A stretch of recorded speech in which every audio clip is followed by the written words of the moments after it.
What do you do when it feels like your mind has actually turned against you? And there's two reasons why I want to talk to you about this today. First of all, it feels awful when you talk to yourself in a way that just brings you down. And second, your brain is a supercomputer. Your brain can help you get what you want if you know how to use it correctly. And nobody teaches you this stuff. At least nobody taught me. So that's why you and I are going to talk about this today. I'm going to teach you the 5 simple things that help me and that are going to help you let go of the negative thoughts.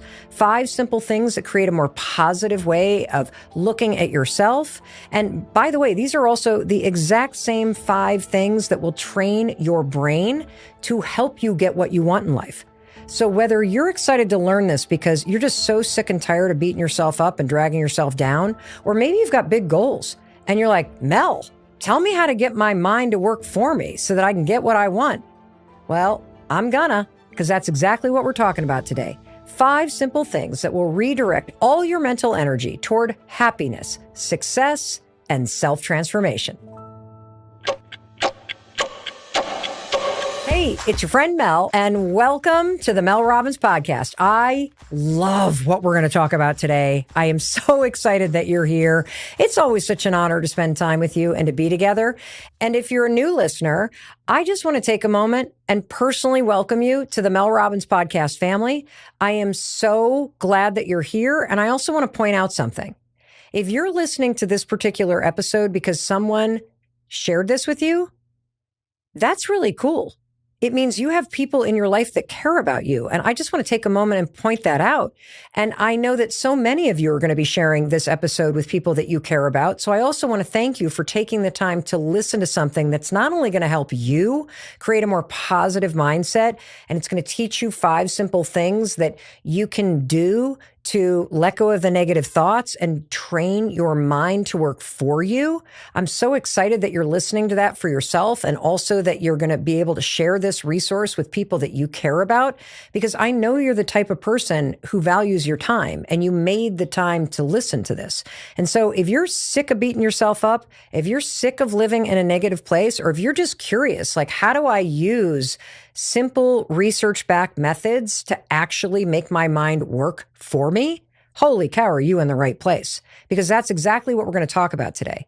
5 simple things that you can do to take control of your mind, let go of negative thoughts, and redirect all your mental energy toward happiness, success, and self-transformation. And so, I always am very intentional about why I want to talk to you about certain things. And what inspired this conversation today is the conversation I had with my daughters. I mean, we always get on FaceTime, the 3 of us do, typically when one of us is getting ready or we're waking up in the morning. And we were on FaceTime the other day, and as I shared earlier, one of our daughters is 24, the other one is 25. One lives in New York, one lives in LA, I live in Southern Vermont. And so just like you do with the people you care about, we get on FaceTime all the time and we're yapping away. And all of a sudden, one of my daughters is like, I'm just in this negative place right now. It's like, nothing I do is enough. Everything that I put on my body doesn't look good. No matter how hard I'm working, I just am constantly trashing myself. And then my other daughter chimed in, and I was horrified to hear that they were both kind of in this place where they're focused on the negative, where their thoughts are kind of turned back against them. And as we're having this conversation, it reminded me of a story that I've shared on this podcast, and I've shared in some interviews that I've done. I've been talking about the Let Them Theory book. And so you may have heard this story, but it's such an important and compelling story that it bears repeating. And so here's what happened. My 25-year-old daughter, Sawyer, and I wrote the Let Them Theory book together. And on the press tour, a ton of people have asked me, what was it like to work on a project of that magnitude, writing and researching a book with one of your kids? And it was incredible. I mean, it was absolutely incredible for a number of reasons, to not only get to know her in a completely different way, because I'm her mother and she's my daughter. And so we have the mother-daughter dynamic, and we're very close, but we've always kind of had this friction. But having this project that we could both focus on and organize ourselves around was super cool because I got to experience her in a completely different way. And here's what happened. So when we first started working together, I asked her if she would simply just do this research project about the let them theory, because we had done a podcast episode on it. And there were all of these comments. It had gone crazy viral and really resonated with people around the world. So I was like, hey, Sawyer, would you just dig into the comments on this podcast episode and the things that you're seeing that people are saying online about the things that I've been sharing, and then come back to me in a couple weeks with an analysis of what, you're seeing. And I expected this to take like 2 weeks. Now, mind you, I'm very different than my daughter Sawyer. I mean, I've got like this crazy artistic ADHD brain, and Sawyer thinks in Excel spreadsheets. Before working for me and working with me, she worked at a huge cybersecurity firm that is in 44 countries and was in like the digital marketing and marketing tech side of that business. And so here she is taking on this research project for me on the side. And I'm expecting this thing to take 2 or 3 weeks. I'm expecting the result to be like a briefing that is going to be a couple pages long.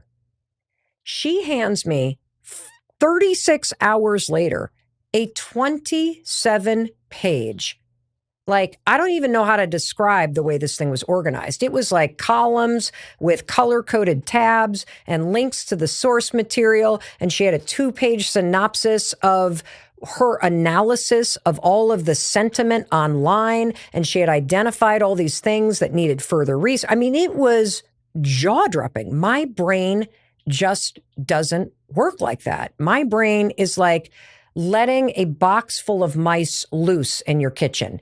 Everything scatters in different directions. This was a level of organization and mental horsepower that I actually didn't know she had. I just didn't understand that this was how her brain worked. And when I saw this work product from her generated in 36 hours, I was not only dumbfounded at just how intelligent she is and how differently her brain works, I had this heartbreaking realization. As I looked at the 27 pages, I thought to myself, oh my God, I now know why she's so hard on herself. Because if she doesn't have a project to aim this supercomputer at, she aims it at herself. And I just want that to sit in with you for a minute. That if you have this supercomputer, and you do, you have a supercomputer between your ears. It is designed to solve problems. It is designed to spot patterns. It is designed to learn new things. It is designed to keep you safe. It is designed to analyze things. It is designed to create and to connect and to constantly be growing. That's what your brain is doing. It's doing an incredible job, because if you're listening to this and you're able to hear these words and absorb this information, or you're watching me on YouTube right now, your supercomputer is engaged. It is processing information. It is filing it away in your brain. There are neural pathways connecting and firing and wiring together. Like, it is doing its thing. It's keeping you breathing. It's keeping your body temperature in a certain place, all while you're doing this. And that's just like a scratch of the surface of what that supercomputer is doing. But I want you to really stop and consider what I'm saying. If you have this massive horsepower between your ears, which you do, and you're not aiming it at something like a big project or something that's important or something that's positive, it's true, isn't it? That your brain aims itself back at you. And when this happened with my daughter and I had this realization, it was as if I was meeting her for the first time. I finally understood her at a level that I had never understood her as her mother. And it even revealed a little bit about why I'm hard on myself. I mean, I just described my brain as working like taking a box of mice and letting it loose in your kitchen and everything scatters everywhere. But I have absolutely had those moments, and I know you have too, where you are so focused on something that you're enjoying. Like, it might be something like gardening. It might be that you're a great video gamer, and so you get lost in the moment. It might be when you've played sports or you're playing an instrument, or it might be when you're out on a hike and you're just so hyper present. Why? You can get lost in the flow of focus because you're in the present moment, because your supercomputer in your mind is aimed at something outside of you. But isn't it true that in those moments where you feel consumed with negativity, or you're beating yourself up, or you're constantly telling yourself it's never enough, or you're seeing nothing but the negative when you look in the mirror, you've just taken all that horsepower that is designed to create and laugh and grow and solve problems, and you just aimed it right at you.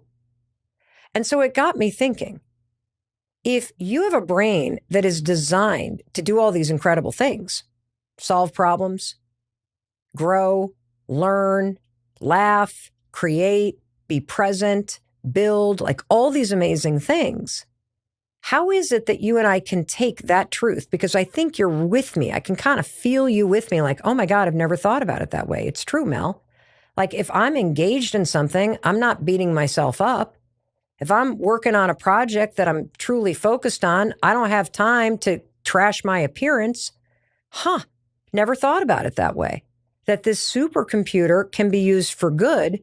And if I'm not using it for good, holy cow, it feels kind of bad because it just aims it right back at me.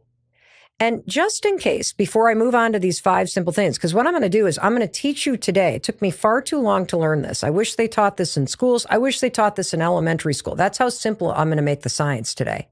There are 5 simple things that you can do, and you can start doing them as I'm explaining them to you. You can do these things as soon as this episode is over. These are so simple that you can make them part of your day-to-day life. These are ways for you to take control of your mind, that supercomputer in your brain. These are ways for you to let go of the negative thoughts, which is really what happens when your brain directs itself back at you, right? And third, we're going to talk about how do you redirect that power of your mind and aim it at something that energizes you. How do you take all that mental energy and instead of aiming it at yourself, you actually aim it at something that creates happiness and success and more positivity and self-transformation? That's what's available to you. And I didn't understand any of this until several years ago. And so the second I'm done recording this, I'm sharing this with my 2 daughters.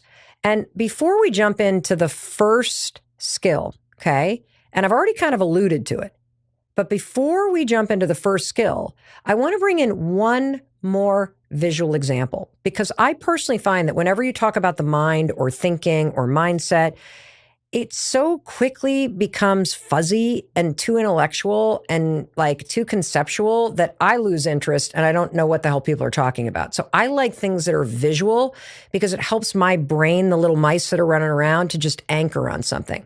So we've already talked about this supercomputer.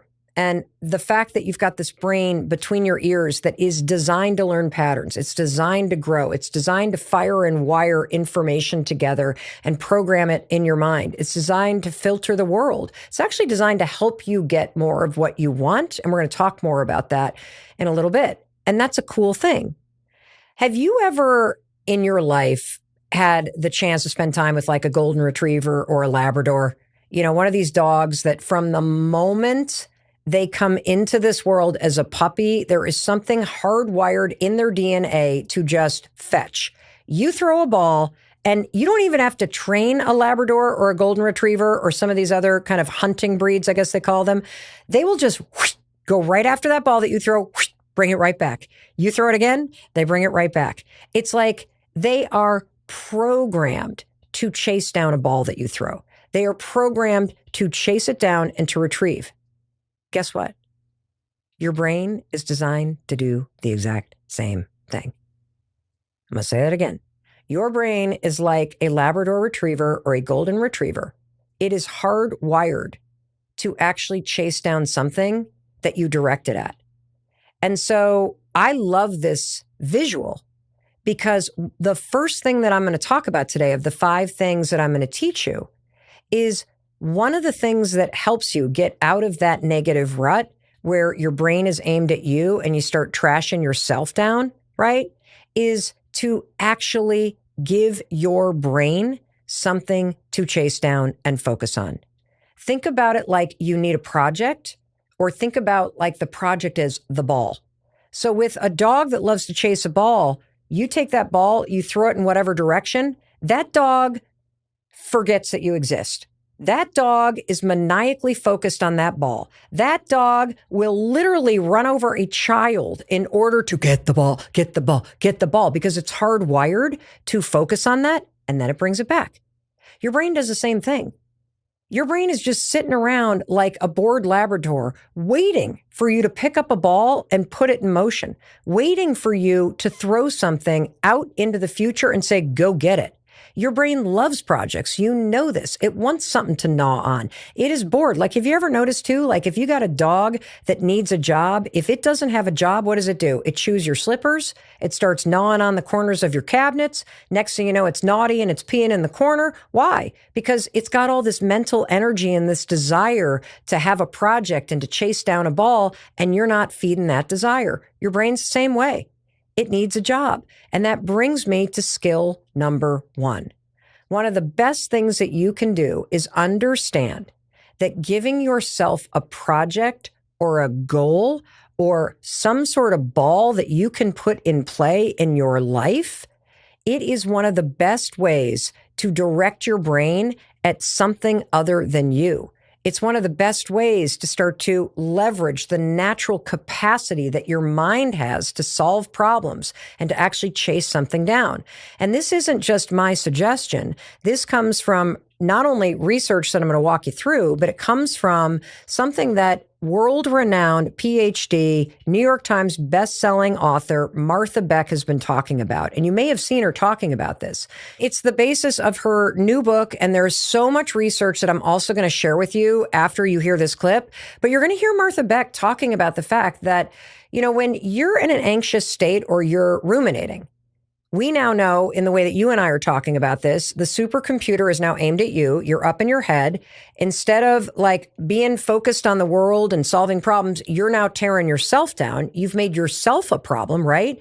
The other way you can think about this is that Labrador Retriever is chewing on the slipper and being self-destructive because it's got nothing to do.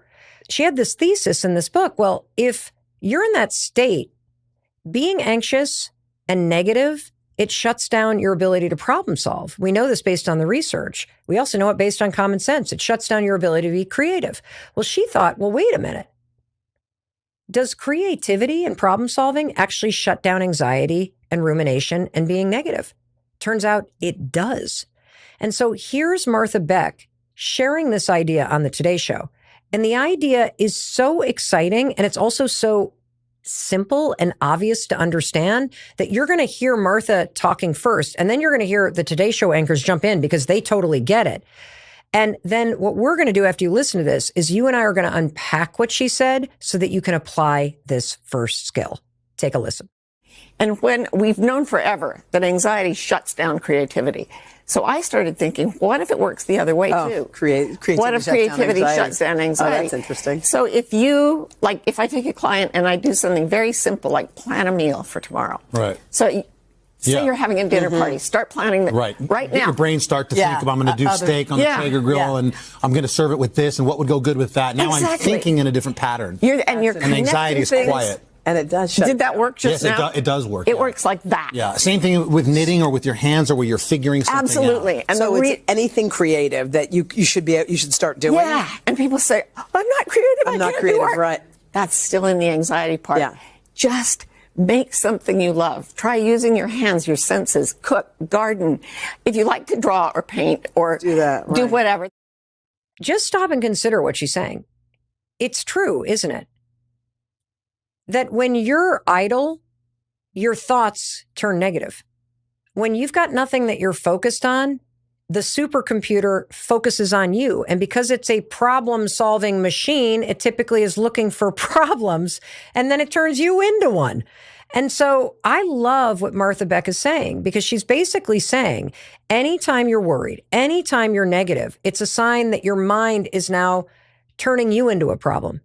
And we can change this. by picking up a ball, and in her language, by doing something creative with your hands. She talked about how, like, just start planning the meal for tonight. Open up a cookbook and start flipping through it. And now what are you doing? You've thrown a ball. Your mind is now focused on solving the problem. The problem is no longer you. The problem is, what are we going to create for dinner?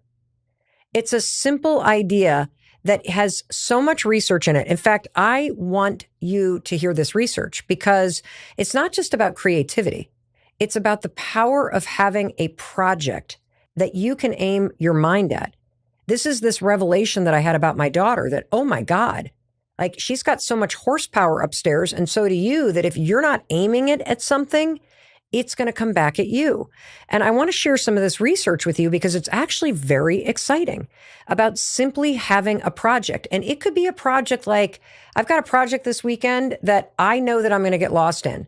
And that is, now that my husband and I are empty nesters, it's time for me to go through the closets in the bedroom upstairs and donate what is just being used as long-term storage by our adult children, right? And just kind of reclaim the space. That's a project. That will keep my mind occupied, which will keep me from turning it against myself and ruminating. And the research bears this out. Check this out. Simply having a project, according to research done at the University of Exeter, turns down negative self-talk. What's so interesting about this is that they found in this research study that when you have a project and you start chipping away at it, I walk upstairs, I open up the closet, I start sorting through what's in there, that the small steps literally rewire your brain away from rumination. It makes so much sense when you realize, well, that's because I am focusing my brain on something. I'm putting a ball in play instead of having it aim it at me.